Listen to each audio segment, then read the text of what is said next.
Olá, pessoal, boa noite. É um prazer imenso estar aqui outra vez com vocês nesse ICO Series. E já já eu explico para vocês, para aqueles que não sabem o que é o ICO, o que é o ICO. Eu sou Irene Azevedo e hoje eu estou responsável pela prática ICO da América Latina. O ICO é uma prática de boutique executiva que existe para fornecer a indivíduos, C-levels e organizações mentoria estratégica e consultoria estratégica em alguns momentos críticos, pontos de inflexões críticas. Por exemplo, fusões, aquisições, planejamento de sucessão, ocupar novas posições, ou fatores econômicos, que hoje é muito normal, né? Fatores econômicos ou tecnológicos influindo nos negócios. Para isso, nós temos a mentoria. E a consultoria estratégica, ela é feita para o C-Level quando há saídas planejadas ou não. Para aqueles que não conhecem, a LHH, ela é uma consultoria de recursos humanos que a gente poderia dizer que faz de ponta a ponta, né? Nós fazemos desde advisory service, com estruturas organizacionais, competência, planejamento de sucessão, o desenvolvimento de liderança, com o próprio desenvolvimento de liderança, soluções de assessment, de coaching, desenvolvimento de equipe e cultura organizacional. A gente faz também transição de carreira, e aí, desde o chão de fábrica até o C-Level, com soluções diferentes e consultores diferentes, de acordo com cada público. E, por último, recrutamento e seleção. E nós fazemos isso para poder ir em direção à nossa nova visão. Vocês devem ter reparado que no ICO anterior eu tinha na minha fundo de tela Something Beautiful is Coming. Algo belo está vindo. Agora eu já tenho aqui, se vocês olharem, A Beautiful Working World, um belo mundo do trabalho. Essa é a nossa visão. E a gente faz isso através das coisas que a gente realiza. É uma linda visão com o propósito de criar o futuro do trabalho para todos. Então, é uma inspiração a gente poder estar nesse momento, nessa organização que tem como propósito isso e tem esta visão para ser cumprida. O belo mundo do trabalho, eu acho que é o sonho de qualquer um, né? Muito bem, gente. Boa noite mais uma vez. É um prazer imenso estar aqui com o Anderson e com o Ricardo. Eu estou falando em ordem alfabética, Anderson primeiro, Ricardo depois. E nesta nossa temporada, a gente está falando sobre carreira. Eu estava falando com eles, e esse é um assunto que a gente vai trazendo pessoas, e as pessoas, cada um tem uma carreira e construiu a carreira de uma maneira. Então, eu diria que essa temporada não vai ter fim, são vários episódios, né? Eu queria, então, começar pedindo que o Anderson e o Ricardo primeiro falassem dos negócios que eles tomam conta e depois cada um deles contasse um pouquinho da sua história, porque como nós estamos falando sobre carreira, a gente queria ouvir as histórias das pessoas. E a você que está aqui nos assistindo, você pode, através do chat, colocar as perguntas que eu, na medida do possível, vou mediando essas perguntas. Tá ótimo? Muito bem. Então, deixo vocês agora falarem.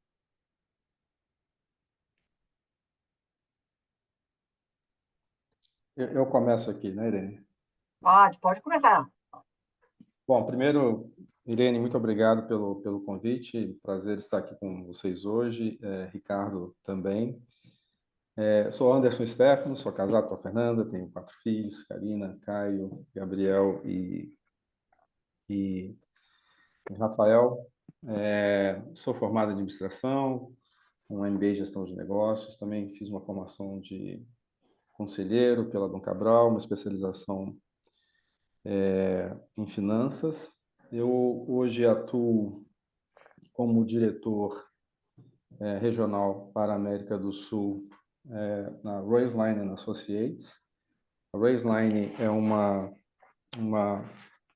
líder mundial, líder global em engenharia modular para instalações e construções industriais de diversos setores, atuando também no setor de óleo e gás e de energias renováveis, né?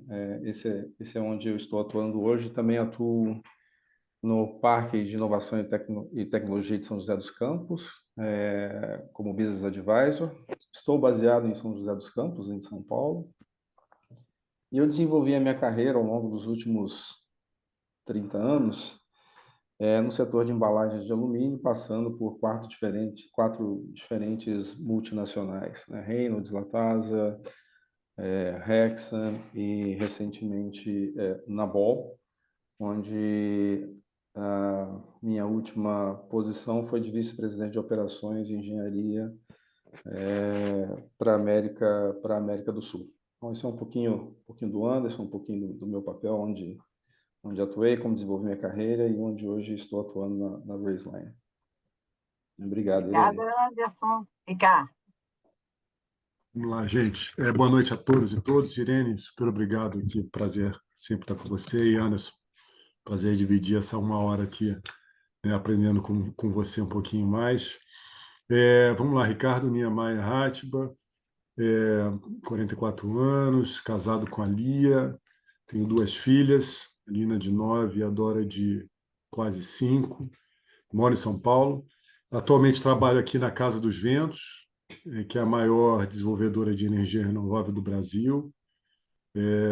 Temos hoje mais ou menos um pouco mais de 3 gigas de projetos em operação e construção, com o desafio aí de chegar a 10 gigas em 2030. Então, é uma super jornada e eu toco aqui a área de novos negócios, de M&A, muito focada no desenvolvimento de demanda de energia elétrica para o que a gente chama de combustíveis sintéticos ou atrair outras indústrias para o Brasil, como o data center, né? Acho que é uma agenda muito conectada entre o Brasil como um campeão global aí no mundo de energia renovável, não só no biocombustível, mas aqui também energia eólica e solar, né, conectando para onde o mundo precisa ir na necessidade de descarbonização para o mundo como um todo, né? Falando brevemente da minha história, né, eu sou carioca, formado em engenharia mecânica na FRJ, MBA de finanças no BMEC, comecei minha carreira na Shell, e aí, alguns anos na Shell, eu fui para o mercado financeiro, comecei no hedge fund, Gado Investimentos, depois eu passei, vamos dizer assim, desses 11 anos no mercado financeiro, a maior parte em banco de investimento. 4 desses anos morei na Holanda, em Amsterdã, pelo banco ABN AMRO, entre 2015 a 2019. Uma experiência muito bacana. Minha primeira filha nasceu lá. Na verdade, eu casei e minha mulher foi grávida para Amsterdã, teve essa coragem de ter um filho fora do Brasil, fora do todo o Família. entorno que a gente tem de família e suporte aqui no Brasil. E aí, em 2018, fiz um curso executivo em Harvard chamado General Management Program, que acabou também me culminando com o meu retorno para o Brasil em 2019.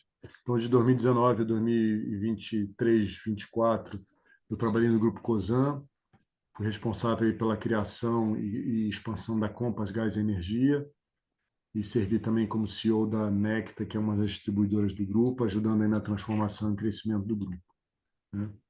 Atualmente, eu sou membro do YPO, que é o Young Presidents Organization, né? Ano passado, tive a oportunidade de fazer o curso de conselheiro da Fundação do Cobral, fiz um curso de inovação também no MD na Suíça. Vocês podem perceber que eu gosto bastante de me reciclar, né? E fui conselheiro ano passado da Virtus GNL. Obrigada, Ricardo. Agora, vocês contaram brevemente, né? Então eu vou começar a esmiuçar um pouquinho a carreira de vocês. Foram bastante sucintos, né? Nas histórias. Então, eu queria saber de vocês se o início da carreira ela influenciou a que vocês chegassem até onde você chegou, o que influenciou vocês, como é que foi essa jornada para chegar ao Cilepo? Vai lá, Ricardo. É, o acaso. Eu acho que o acaso tem um papel importante para a gente saber lidar com a incerteza, né, de não saber o dia de amanhã.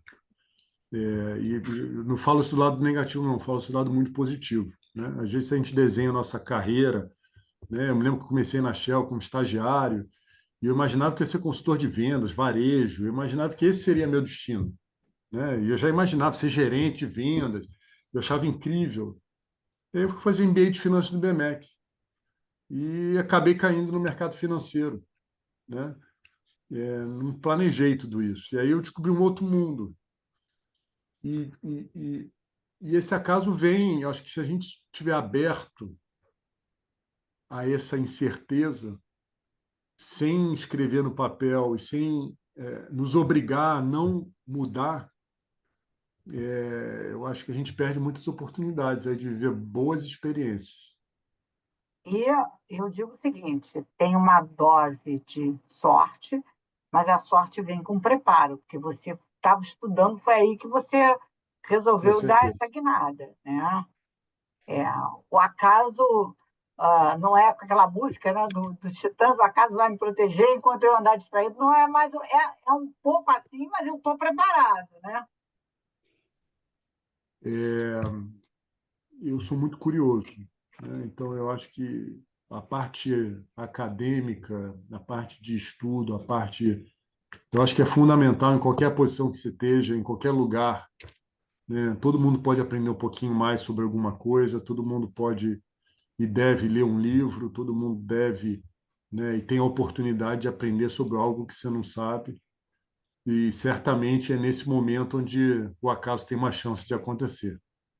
Isso.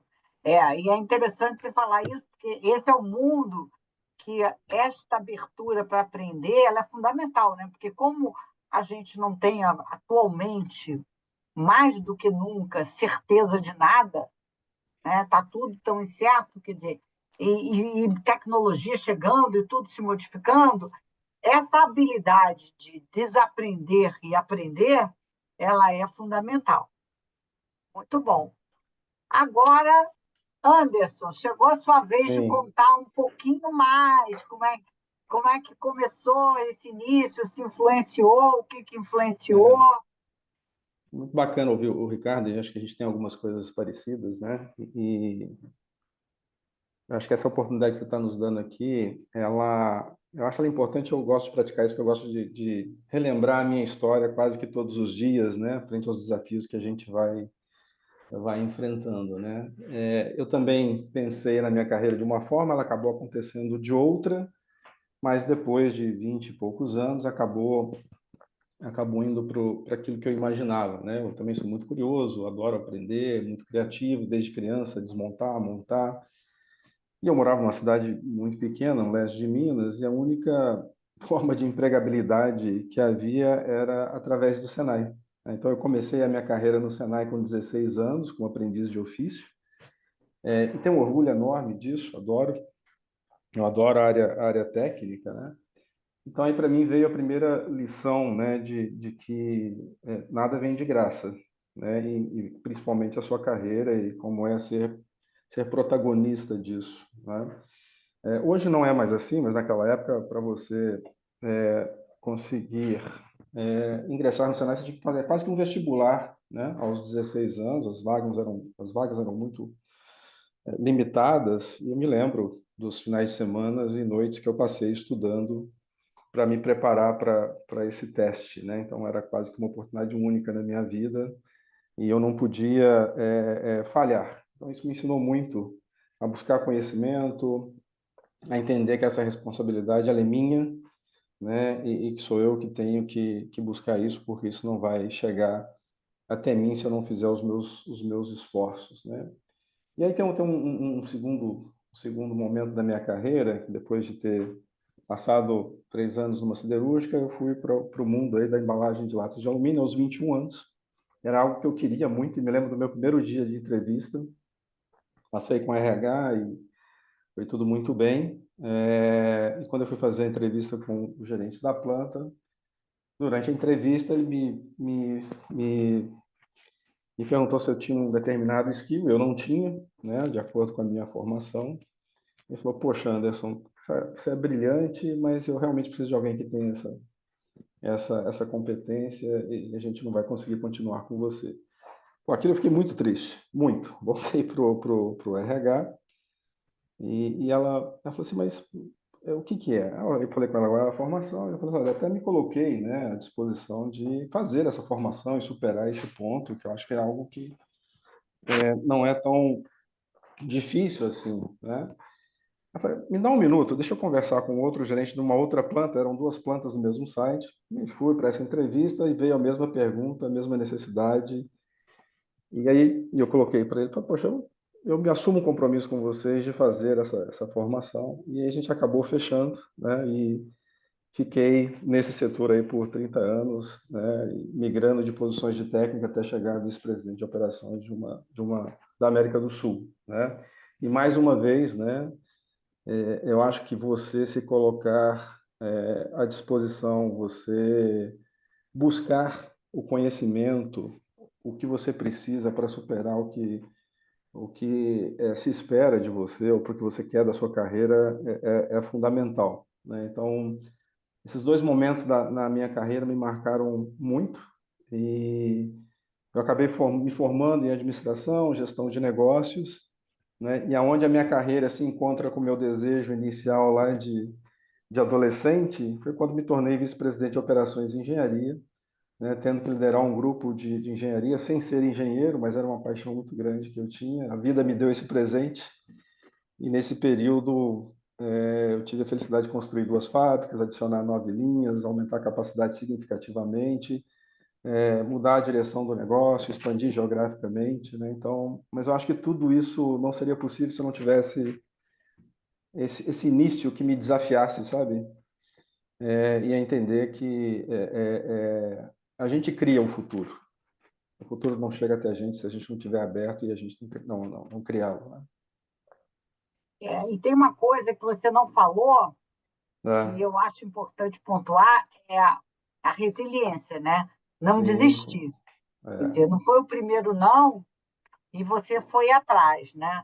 E, quanto, e exatamente esse poder do que a gente pensa, né? O pensamento, sim, a lei da mente, ela é realmente implacável, né? Porque se você pensa, você cria. Se você sim. sente, você atrai. Né? E o que você acredita se torna realidade. Então, essas são máximas, né, que a gente tem que ter, porque a nossa mente ela é uma maravilha. Né? Então, eu fico feliz de ouvir essas É 2 muito histórias. poderosa. Nossa É mente é muito muito poderosa. poderosa. É, muito poderosa. Que bom. Então, falando ainda sobre carreira, eu queria ver de vocês o seguinte: o que mais impressionou vocês? Pode ser na carreira, pode ser na vida pessoal, durante esse tempo todo. Podemos começar com o Ricardo. Tá bom. É, eu acho que tem uma coisa que, para mim, ficou clara com o tempo. Não tem como separar a pessoa do profissional. E eu acho que é um desperdício a gente separar a pessoa do profissional. Porque, no final das contas, tem tanta coisa legal e tantos aprendizados e tantas coisas a aprender nos 2 mundos, da sua casa e do seu trabalho, que eu acho que quando você coloca, traz tudo isso para a mesma bandeja, né? Eu acho que você vira uma pessoa mais cheia de si, no melhor do sentido, né? Você fica mais verdadeiro ou verdadeira, né? Você fica mais humano, você cria mais empatia, né? E eu acho que a outra coisa, eu me lembro que, né, empresas grandes, internacionais, né, o presidente tem sempre aquele estigma, né, o último andar, é difícil de acessar, você não vê, né? E aí eu tive um chefe que falou, Ricardo, ele é igual a você, ele dorme, acorda, vai no banheiro, tem problema, né? E aí, com o tempo, eu aprendi que tem gente interessante e desinteressante em qualquer lugar, em qualquer nível da hierarquia, né? E acho que do lado positivo desse é que você encontra muita gente interessante em lugares onde você não espera. Basta você estar aberto, interessado a buscar e acessar e ter a curiosidade de conhecer, né? Desde a pessoa que às vezes gentilmente está fazendo a limpeza do seu escritório, servindo um cafezinho, até, por que não, o presidente da empresa, né? Mas eu ressaltaria esses dois pontos aqui para a É. gente. E você falou uma coisa, só um adendo antes de passar para o Anderson, é muito importante. Não existe essa separação do profissional e do pessoal. Só um exemplo, o Hogan, né, que é um assessment que se faz, eles, para ter a base de dados deles, que é o único assessment que mede reputação, né, ele mandou as pessoas responderem e pediu para familiares e pessoas que trabalhavam respondessem sobre essa pessoa, né? E, pasmem, não houve diferença nenhuma entre as pessoas que responderam as pessoas da família e o que responderam as pessoas do trabalho. Então, assim, porque realmente, se você é dissociado no trabalho em casa, provavelmente você precisa prestar atenção, tem alguma coisa não, não, não conversando muito bem. Só quis fazer um É, adendo, mas é perfeita essa observação, Carlos. Anderson. só contribuindo um pouco com o que o Ricardo trouxe, né? Eu tenho 4 filhos. Você tem quantos filhos, Carlos? Dois? Dois, Duas. né? Não tem muita diferença de como, né, a gente como líder, como a gente educa nossos filhos, como a gente lida com os nossos times, né, no nosso ambiente de trabalho, né? Por exemplo, eu tenho um filho de 11 meses, um de 4 anos, que são os mais novos, outros têm 22 e 32. Mas para eu convencer meu filho de 4 anos que a gente precisa fazer alguma coisa, que aquele é o momento certo, se eu não chegar, olhar no olhinho dele, sentar na altura dele, não vai acontecer, né? E a mesma coisa quando você leva para o ambiente de trabalho, quando você tem um projeto para executar, um desafio para vencer, né? Se você não entrar no mundo do seu time, né? E não fazer com que aquilo faça sentido e se conecte com o propósito dele, também não vai acontecer da melhor forma possível, né?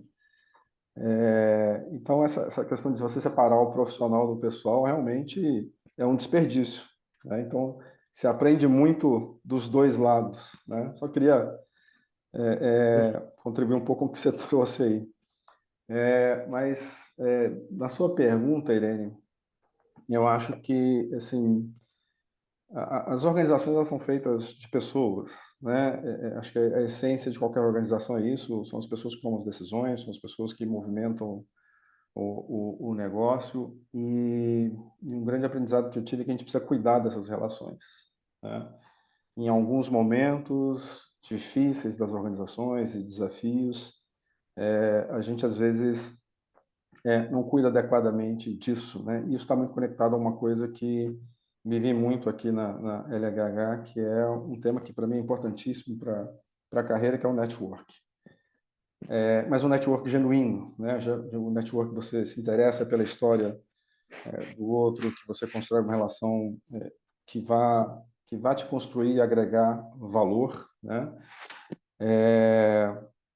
Eu acho que isso se conecta com um propósito. Então, acho que independente da posição que a gente esteja numa organização, no início lá da minha carreira, né, quando eu fiz a minha primeira entrevista e aquele gerente ele me reprovou, eu encontrei com ele no carnaval passado, né, e a gente foi lembrando dessas histórias e todos. Então, assim, quando você cuida da relação, as decisões elas vão fazendo parte, né, do negócio as empresas têm que tomar decisões difíceis, a gente tem que tomar decisões difíceis, mas isso não pode extrapolar a relação pessoal e respeito, né, que a gente tem com o indivíduo. Então, acho que um dos grandes aprendizados que eu tenho ao longo da minha carreira é que a gente precisa cuidar das relações pessoais, independentes das decisões de business que a gente toma, né? E tem um livro do Simon Sinek que fala do jogo do infinito, né? A gente precisa entender que isso é infinito, né? Hoje você está numa posição, amanhã você está em outra, e essas relações pessoais elas são muito importantes para a construção da sua carreira, né? A sua carreira não termina numa organização, a sua carreira é sua, é a sua trajetória, né? E ela pode passar por diferentes organizações, diferentes estágios, diferentes momentos de vida. E isso também tem muito a ver com a reputação que você constrói ao longo da sua carreira. Que marca você está deixando nessas organizações e nessas relações que você vai construindo ao longo da sua vida profissional. Então, acho que um dos grandes aprendizados que eu tiro e que eu tenho refletido muito, né? A qualidade das relações que a gente tem no mundo corporativo e como a gente cuida dessas relações. Perfeito. Eu acho que quando você fala que o network tem que ser genuíno, o network é uma rua de mão dupla, né? Você dá e você recebe, dá e Sim, recebe, né?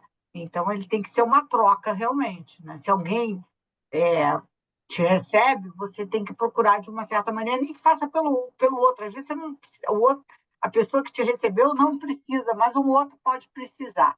Então é isso mesmo.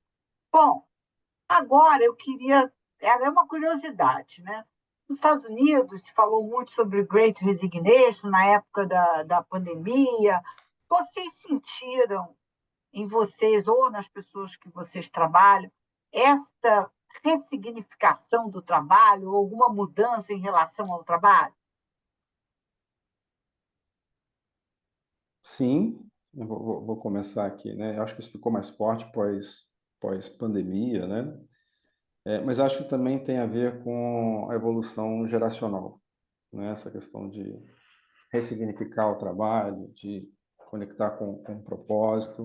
Acho que tem muito a ver também com o que o Ricardo trouxe, né?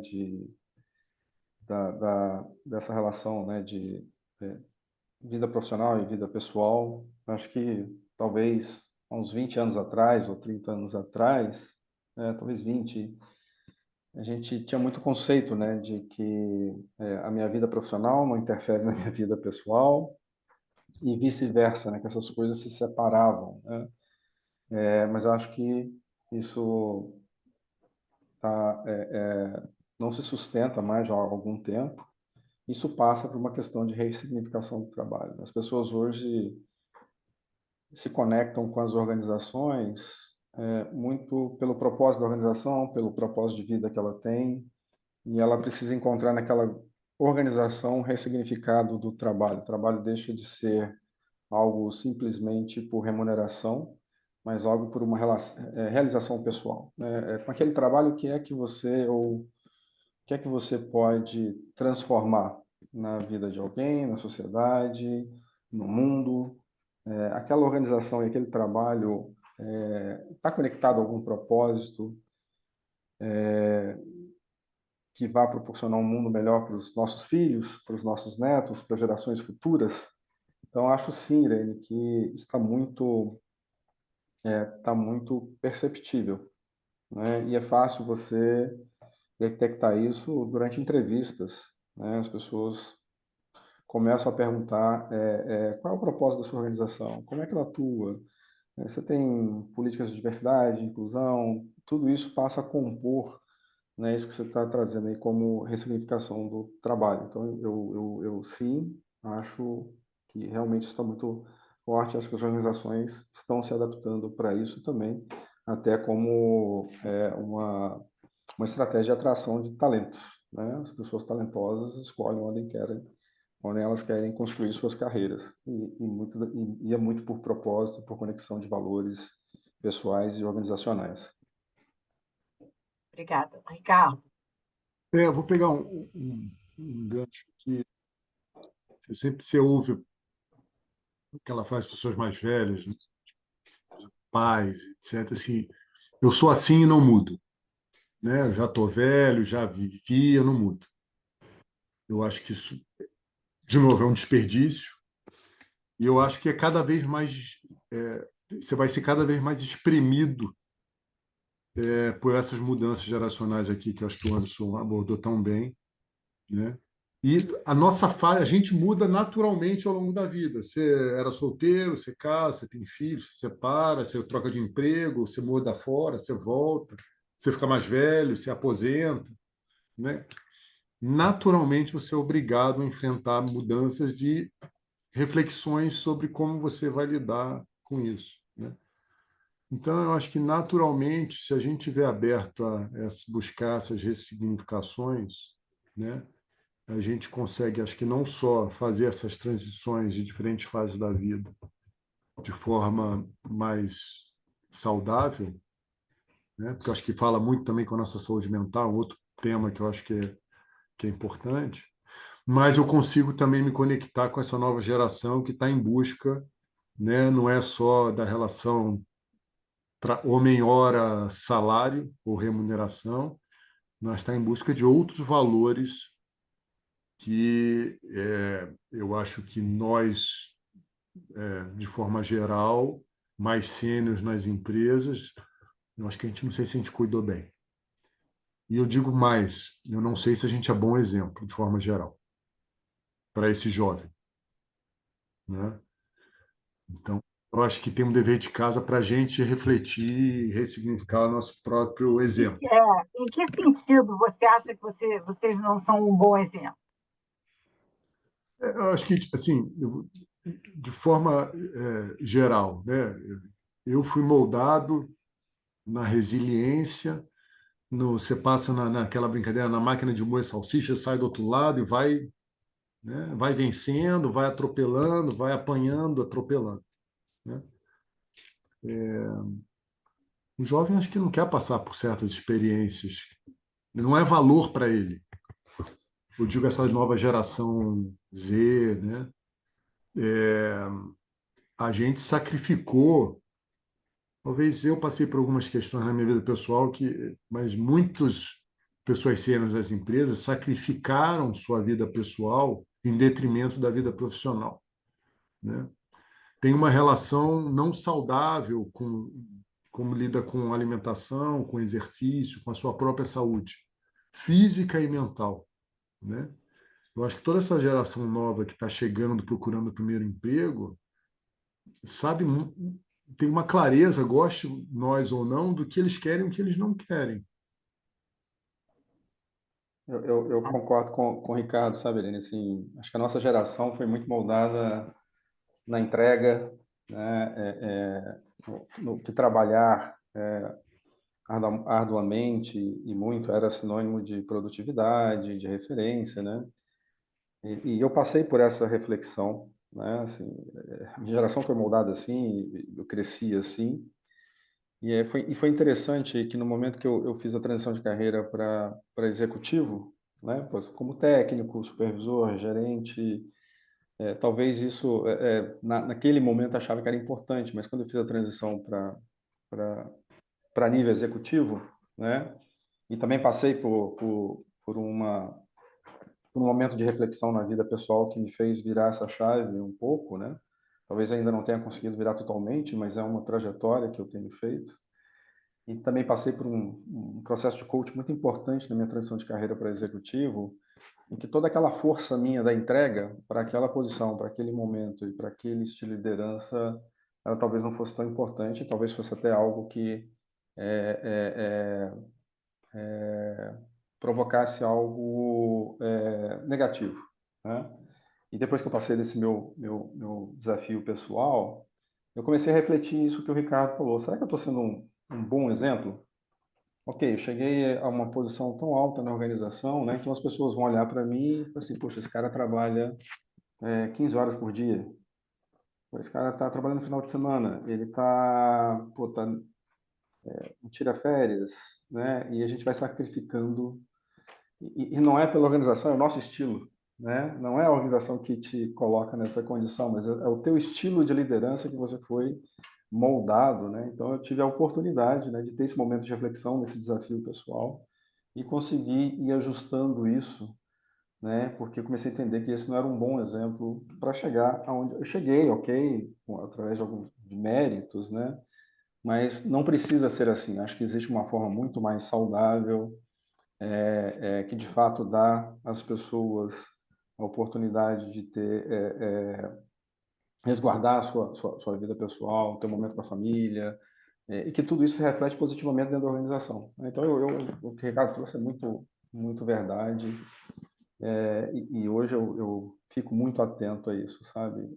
De realmente liderar pelo exemplo, mas em todos os aspectos, né? Então, assim, eu não posso dizer que é importante ter uma vida saudável se eu não sou um exemplo e eu não tiro férias, né? Então, que exemplo eu estou dando, né? A gente fala de diversidade e inclusão, será que de fato estou dando esse exemplo? Então, acho que tudo isso passa por uma geração que nós fomos criados, né? E que o Ricardo trouxe também, mas eu tive esse momento de inflexão na minha carreira que eu consegui reverter isso um pouco. E espero que isso É. esteja dando resultado. O Posso só fazer um Daniel, comentário?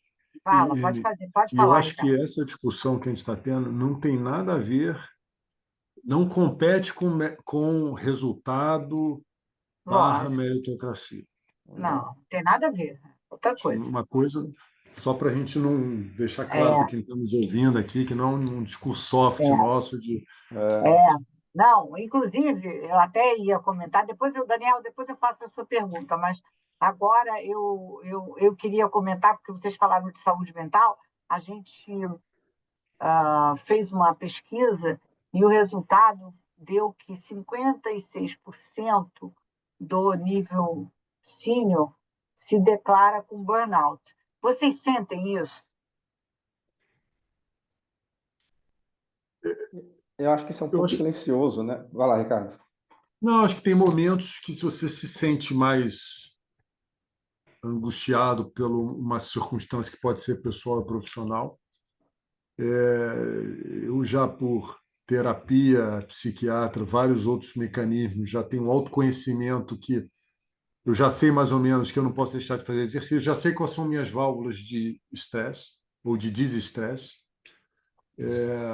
Eu estou muito atento a mim mesmo, sabe? Eu acho que para eu cuidar de você, né, como um time, antes eu preciso cuidar de mim. Então, eu estou muito alerta a esses sinais. Anderson. Eu acho que é isso mesmo, sabe? Acho que o primeiro ponto é você reconhecer que isso é importante, né? E você entender os seus gatilhos, né? Nós somos uma geração de alta performance, normalmente executivos são executivos de alto nível de entrega, né? E isso demanda muito de nós, mas a gente precisa cuidar para não extrapolar esse limite, para que a gente esteja inteiro para toda a organização, para a nossa família, né? E para que isso seja sustentável, né? A gente tem uma longa carreira pela frente, né? Então não dá para ser você ir ao máximo da sua potência e não imaginar que existe o long run aí, né? Então tem que cuidar disso realmente, porque é muito fácil você extrapolar esse limite. Perfeito. Muito bem. Então, o Daniel é, Spitaletti, ele gostaria de perguntar sobre o papel dos mentores na jornada de vocês. Como se aproximaram deles, mantiveram e como lidaram, se tiveram mentores, né, com as discordâncias que surgiram. Obrigado, viu, Daniel, pela pergunta. Posso começar? Adorei a pergunta. Assim, vou falar três coisas. Uma, seja dono da sua carreira, do seu destino, né? O que eu quero dizer com isso? Você não precisa esperar a empresa para você buscar quem te inspira, um mentor formal ou informal. A vida já vai te apresentar pessoas que você vai ter interesse, que vai achar interessante. Então, busque essas pessoas, né? E sem dúvida para mim foram fundamentais, né? Eu tive um chefe na Shell que é um amigo hoje que por muito tempo, todas as decisões na minha carreira, eu ligava para ele antes de tomar a decisão. Agora, se você está buscando um mentor para concordar com você, acho que aí o objetivo está equivocado, né? Eu acho que você tem que buscar as pessoas e o mentor para discordar de você, para você ter certeza, né, onde é que estão seus ângulos cegos aqui, seus pontos cegos na sua forma de pensar, agir, né, e refletir sobre sua carreira. Eu acho que essa oportunidade é muito grande. E eu sempre busquei pessoas em determinados momentos, podia ser pontual, que pensavam diferente de mim. E eu começava falando justamente isso. Eu quero conversar com você porque você é totalmente diferente de mim. E eu quero justamente ouvir, né, esse ângulo que para me ajudar a dar mais um passo aqui no meu crescimento de alguma forma. Então, fundamental mentor, formal ou informal. Beleza. Anderson. Eu sim, sempre tive diferentes líderes ao longo da minha carreira, todos eles muito importantes para mim. Tive uma coach de transição de carreira, né, que eu já mencionei aqui para carreira executiva, que foi extremamente importante. Os RHs com quem eu convivi foram também extremamente importantes para a construção do meu perfil, dos feedbacks que eu fui recebendo. É claro que em alguns momentos você ainda não tem a maturidade para entender que o divergente é que te faz crescer, né? Mas depois você vê que isso é importante. Eu tive a mentoria de carreira aqui com a LHH, faço mentoria de carreira, continuo fazendo mentoria de carreira. Eu acho que é extremamente importante você ter alguém que conheça sobre isso, né? Para te orientar, para você dividir suas decisões. Eu acho que ao longo da vida profissional, vários desafios vão te colocando à prova e você precisa ir adaptando aquilo para se tornar resiliente, né? Eu tenho já quase 35 anos de carreira, e cada dia para mim é um aprendizado e um desafio diferente. Por mais que eu tenha passado por diferentes desafios, tem determinadas situações que você ainda não conseguiu entender bem como é que você tem que gerenciar aquilo, né? E acho que é fundamental você poder contar com alguém, com um recado que seja ele formal, informal. Eu acho que a gente sempre tem algo para aprender com o outro, sempre. Desde que você tenha essa intencionalidade nas conversas, num café, num bate-papo, eu acho que a coisa mais sublime do ser humano é quando ele está aberto a aprender com as pessoas. E isso independe de nível hierárquico e posição social. Mas se você se colocar à disposição de que qualquer conversa, de que qualquer discussão é uma oportunidade de aprendizado, você absorve tanto, que você dá um salto, sabe, de maturidade das suas relações dentro do teu ambiente de trabalho. Acho que mentoria é algo fundamental. Hoje faço mentoria, acho que a vida vai ensinando a gente, a carreira nos ensina, né? Então é tão bom a gente ter a oportunidade de mentorar alguém e você poder dividir experiência e o quanto se aprende com isso, né? Que a mentoria é uma via de mão dupla, né? Você está dividindo a tua experiência, mas você também está aprendendo com a experiência do outro. Então, eu acho que é algo essencial e muito importante na carreira. Obrigada. Ricardo, agora ele está, inclusive, agradecendo o Daniel. Eu queria, que conselho, eu estou perguntando ao Ricardo, mas depois você pode dar o conselho também, Anderson, porque o Ricardo teve uma carreira internacional, né? Então, por Uhum. isso que eu estou perguntando para ele primeiro, mas depois você pode complementar. Que conselho você daria para quem está pensando em carreira internacional? E o que você acha que isso influi no histórico profissional de um executivo ou de qualquer pessoa? Aliás, não precisa nem ser executivo. Carreira, a oportunidade de trabalhar fora, ou de estudar fora, um pouco diferente, mas acho que tem elementos similares. Ela é uma oportunidade, primeiro, de que você de se abrir sua perspectiva, né? Você, e você sai do seu lugar, onde você é o Ricardo do Rio, para ser o Ricardo brasileiro, né? Por exemplo, no meu caso, na Holanda, né? Você sai de seu Ricardo, que tinha sua rede de relacionamento, seu amigo, sua família, e você não tem mais ninguém. Você tem que conquistar tudo do zero, né? Você tem, no máximo, um conjunto de características, né, de habilidades e de defeitos juntos para te colocar.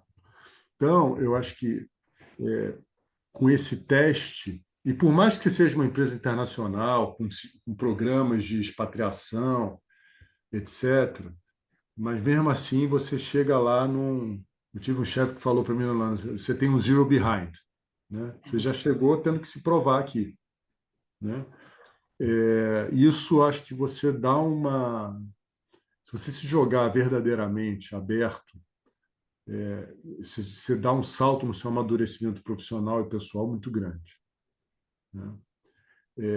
Você aprende, você tem uma oportunidade de aprender muito grande a trabalhar, admirar e respeitar culturas diferentes, né? Por exemplo, lá no ABN eu era um Senior Director, eu cobria EMEA, né? Europa e Oriente Médio. França é diferente da Inglaterra, que é diferente da Itália, que é diferente da Espanha, que é diferente de Portugal, né? Tudo vizinho. Isso seria um pedacinho pequeno do nosso país aqui, né? Mas são lugares completamente diferentes, né? Então, acho que é um amadurecimento muito grande, é uma oportunidade muito rica, né? É, mas eu acho que é parte é um desafio é, que a gente, acho que para quem tem oportunidade e curiosidade, eu sou um grande incentivador. E me diz uma coisa, e você, a sua família, ela teve problemas de adaptação? Porque muitas vezes a gente vê que nessas expatriações a família pode ser um problema, né? Você super aqui transparente na sua pergunta, porque eu acho que ela é muito importante, né? Minha filha, chegamos na Holanda, minha mulher estava nos últimos meses de gravidez, a gente chegou acho que mais ou menos em outubro de 2015, minha filha nasceu 2 de janeiro, ou seja, 4 meses depois, 5 meses depois. Chegou um momento, nos primeiros meses da Lina, que eu não queria mais voltar para casa, porque minha mulher tipo, me tratava super mal, né? Vamos dizer assim. Por quê? Né? Aí você tem que conversar muito, né? Porque ela imagina, ela saiu também da zona aqui dela dos amigos e ficava sozinha o dia inteiro num apartamento, por mais confortável que fosse, com um bebê de colo que chorava muito, né? E eu saía, botava meu terno bonitinho, ia trabalhar, conhecia um monte de gente, almoçava, voltava, né? É, então, acho que família é algo importante e o diálogo é fundamental, né? Para a gente conseguir evoluir junto nessa jornada. Porque você não toma essa decisão sozinho, né? Você toma decisão em conjunto. Perfeito, perfeito. É, porque eu já vi muito caso de que a família não se adaptou e a pessoa teve que voltar. Não é um nem dois casos, vários casos que Com acontecem. certeza. É, Consigo enxergar isso tranquilamente. tranquilamente. Que bom, que bom. Muito bom. Anderson, gostaria de comentar um pouco sobre a carreira internacional e a importância para a carreira da pessoa? Irene, assim, eu acho que é fundamental, é importante, né? Se quem tiver a oportunidade de explorar isso, vale super a pena. Eu nunca tive a oportunidade de morar fora do país, mas atuei em organizações multinacionais, né? Liderei divisão de operações no Paraguai, Chile e Argentina. Atuei muito em cross-functional com times da Europa, times da América do Norte. Fiquei temporadas em alguns países. Isso já foi fundamental, né, para ampliar a minha visão, entender as diferenças culturais que às vezes você você acha que dentro de uma organização a cultura ela é única, né? Mas você tem que respeitar muito as culturas regionais, né? E saber navegar nesses ambientes é fundamental para a sua carreira. O americano é diferente do europeu, que é diferente do sul-americano, mesmo aqui o Ricardo falou, né, do exemplo lá da Europa, mesmo aqui, Chile, Argentina, Brasil, Colômbia, aqui, nós somos hispanos, nós somos diferentes e atuamos de forma diferente, né? Então, conhecer isso e fazer parte disso te dá aí uma habilidade muito grande que você pode aplicar em diversas outras áreas da sua carreira. Então, super vale a pena. Eu quero isso para os meus filhos, por exemplo, né? Quero que eles tenham essa oportunidade desde de novos, para que eles sejam cidadãos do mundo e tenham essa diversidade cultural que a gente pode ter em oportunidades como essa. Mesmo com todos os desafios que a gente sabe que existem, né? Eu acho que essa capacidade de se adaptar, Sim, né, que sim. é se adaptar a um novo, tal, que é fundamental para você sobreviver hoje, porque o novo a gente está convivendo todo dia, né? Então, eu também acho. Eu não tive oportunidade, mas eu fiz intercâmbio quando garota, né? Acho que foi uma das primeiras mulheres, que eu já sou mais velha que vocês, né? A ir intercâmbio para os Estados Unidos. Bom, gente, é o seguinte: agora, a gente já está praticamente chegando no final, mas tem uma consideração. A gente vê muita gente que pula, fica um ano numa empresa, sai, fica um ano outra. Como é que vocês veem isso no currículo da pessoa? Eu acho que isso é muito relativo, sabe, Helene? Assim, e eu, por exemplo, eu, eu gosto de ter um tempo de consolidação de posições, né? Então, a minha carreira ela foi crescente, né? Períodos de 3, 5 anos em cada posição, desde o meu nível técnico até chegar a nível executivo. Eu passei apenas por 5 organizações, contando com a atual agora, né? Latasa, Reynolds, Rexam, Paul e agora a Raceline. Para 35 anos de carreira, talvez as pessoas entendam que isso são poucas organizações, mas mesmo dentro de poucas organizações, as mudanças são muito grandes, né? Os desafios são diferentes, as posições são diferentes. E eu já tive essa dúvida, sabe? Quando eu olhava para um currículo e via que a pessoa tinha ficado um ano em cada organização e ia se movimentando. Eu acho que você tem que avaliar, sabe? Principalmente quando você está falando, né, se você está avaliando, se você está buscando uma posição com base no conceito de habilidades ou de experiência, né, que é um tema muito discutido hoje, né?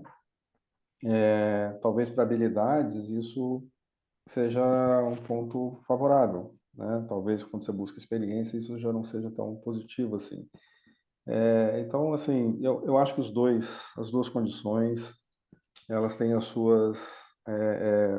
seus aspectos positivos e vai depender do que a organização está buscando, do que o desafio busca, o que é entregue, entendeu? E acho que hoje, né, assim, a evolução geracional traz essa característica, né, da busca por uma evolução de carreira muito rápido. Isso significa mudar de organização, né? Então, acho que faz parte hoje da evolução geracional e a gente tem que entender como é que a gente olha para isso de forma positiva, como é que a gente potencializa isso sem perder a essência acho que do aspecto da experiência também, que eu acho que é importante. Ricardo? Assim, eu acho que não dá para generalizar nem que é ruim nem que é bom, né? Acho que o Anderson acabou desse ponto. Tem determinadas tipos de trabalho que nós vamos ter que aprender a lidar, né, com essa maior rotatividade e, por um certo aspecto, acho que pode até ser positivo, né? Você pegar, por exemplo, Summer Job é um exemplo, né? As pessoas fazem MBA É, fora e vêm trabalhar por 3 meses, né? E vão sair daqui a 3 meses. Ou alguém, né, que está no processo transitório. Eu acho que isso é bom. A gente, obviamente, migra dos baby boomers que ficavam no trabalho pela vida inteira, né? Agora para uma maior mobilidade é, trabalhista, se puder colocar dessa forma, né? Agora, acho que, como tudo, o empregador, né, quem tem que saber o que busca, e a pessoa, né, que está ali, está buscando uma posição, eu acho que tem que contar uma história que faça sentido, né, dentro daquela mobilidade, né, que elas coloquem, sabendo que tem riscos, né, para certos perfis de empresa, ela pode fechar a porta para alguns perfis de empresa, e não para outros, né? Acho que tem que ser uma decisão consciente, sabendo que ela tem riscos e você fecha possibilidades, né, em certos ambientes, certos perfis de empresa. Perfeito. Eu costumo dizer, e é isso mesmo, né? Assim, não existe certo nem errado. E na vida, a gente pode ter acesso ou pode fazer qualquer escolha, qualquer escolha. Nós somos livres para isso. Entretanto, prisioneiros das nossas decisões.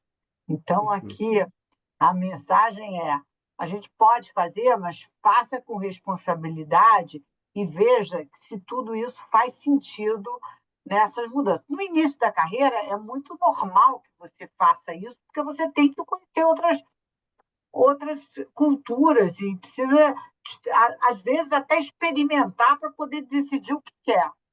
Quando você for ficando mais experiente, aí você tem que tomar um pouco mais de cuidado, né? Mas é isso. Ah, muito bom. Gente, nós estamos chegando ao final, então eu vou deixar esses minutos finais para Ricardo, que eu já falei demais, né? Ricardo e Anderson darem a mensagem final para vocês agora. Tá? Do meu lado, Irene, super obrigado pela oportunidade aqui da gente dividir um pouquinho dessa experiência. E eu queria agradecer ao Anderson, na verdade, a oportunidade de conhecê-lo e aprender com ele, né, uma outra perspectiva, um outro ponto de vista, sempre uma oportunidade rica, né? E para quem estava nos ouvindo aqui e nos vendo, foi um prazer aqui estar com vocês. Espero que tenha sido proveitoso essa uma hora com vocês também. O Vili está aqui agradecendo. O Anderson conhece bem, né? O Vili está aqui. Um abraço, Vili. Saudade de você, cara. Muito bem, Anderson. Pode. Irene, muito obrigado pelo convite. Foi uma honra e obrigado às pessoas que estão participando com a gente. Ricardo também. Prazer te conhecer, Ricardo. Eu queria continuar essa conversa com você, tomar um café, de repente a gente almoçar juntos. Estamos aqui em São Paulo, né? Então fica fácil a gente Com certeza. fazer isso. E Eu foi vou muito bom. eu vou passar o contato de um para o outro, tá? Que assim vocês podem Legal, combinar. legal. Obrigado ao Everson também, né, que ajudou a gente a preparar o início aqui. E acho que é isso. Estou aqui aberto. Se alguém quiser me conectar, fica à vontade. Será um imenso prazer poder conversar com cada um de vocês aí que estão nos ouvindo. Um grande abraço para vocês. E mais uma vez, obrigado, Irene e Ricardo. Eu é que tenho que agradecer tanto a você, Anderson, vou começar pela ordem alfabética, ao Ricardo, né? Por essa grande oportunidade de estar aqui ouvindo vocês e realmente conhecer um pouco mais da história. Eu já conheci um pouco, mas conhecer um pouco mais da história. Agradecer a todos vocês que estiveram aqui com a gente, que nos prestigiaram. E, gente, não esqueçam, né, que é importantíssimo essa conexão. Eu toda vez falo isso, mas gosto de repetir, porque nem sempre tem todo mundo igual que está sempre presente nos eventos. Não perca essa conexão com você mesmo, né? Para que você possa fazer as suas escolhas a partir de você. No momento que você faz isso, as suas escolhas elas se tornam mais poderosas e, com certeza, você vai ter mais acertos do que erros. Mas erros, levando em consideração de que erros, gente, Não é um problema. Não é um problema. A gente está aqui vivendo, a gente tem que errar. E o erro faz parte para a gente aprender e continuar. Um beijo a todos, uma ótima noite, foi um prazer imenso estar aqui com vocês, tá? E até o próximo, até o mês que vem, tá? Tchau. Tchau, tchau, gente. Tchau, tchau. Tchau, Boa tchau, noite. gente. Boa noite. Boa noite.